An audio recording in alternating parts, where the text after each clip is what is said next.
Okay, Mitch Miller, www.plotm.com, your friendly Masonic storyteller. So this is another story. We're back to our architecture and weather vane. So you can see there is the planet thing on the left that I showed you, and we have our cross. Here in Denmark they had a state-run religious type situation, and I think the Crown in conjunction with the government did a really nice job. I observed some things in Copenhagen, and I think it worked for their society. So we have our planet there on the left, our cross, and then we have another rooster, but this one doesn't look European or American. To me it looks Chinese. It's my friend Suli helped me learn the pronunciation. It's tsa, I think is how it's pronounced in Chinese. So this story is kind of directed towards Chinese people. Some people, I guess, think that they're not intelligent. I've never felt that way.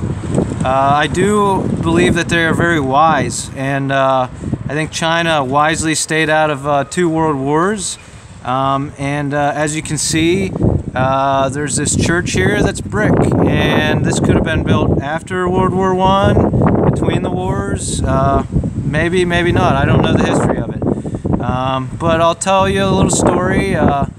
It's about people that, I've noticed that a lot of Asian people are in a lot of places. They're in a lot of cities, and they make, they have small business restaurants, and they're very good at finding the resources to do that. Does that mean they're intelligence agencies or something? No, it just means that they maybe didn't really want to live in a country that identified as communist, so they moved a lot of places and became small business owners. This has been happening for 100 years because they're wise. And so the story of this church to me is it's about all the Asian business owners that used their woks at first, and now they use their ovens and all kinds of stuff, and they saved every little piece of charcoal and everything that was created, all the debris from all the times they fired up their stoves and ovens,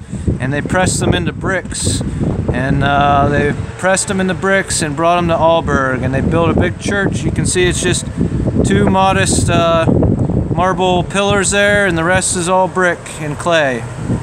So they did that because they wanted to have small business, and they believe in things like the American dream, and they knew if they had a small business that their children could go off and go to medical school and become doctors if they wanted. And because they've been here for 3 generations in white people cultures, I'm sure their hope was that their daughter or their son could become a medical professional, and all the white people that were exposed to their small businesses wouldn't have a problem with them putting their hands on them and giving them physicals and things like that when they were doctors.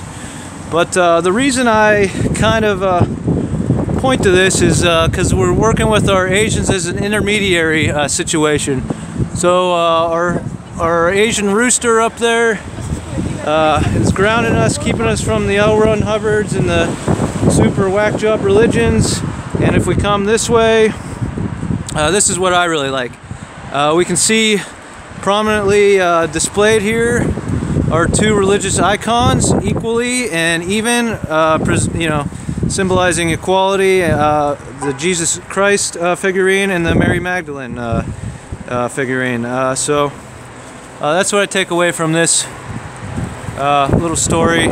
Again, it's a story not founded in any kind of fact, but it's my little Masonic fairy tale.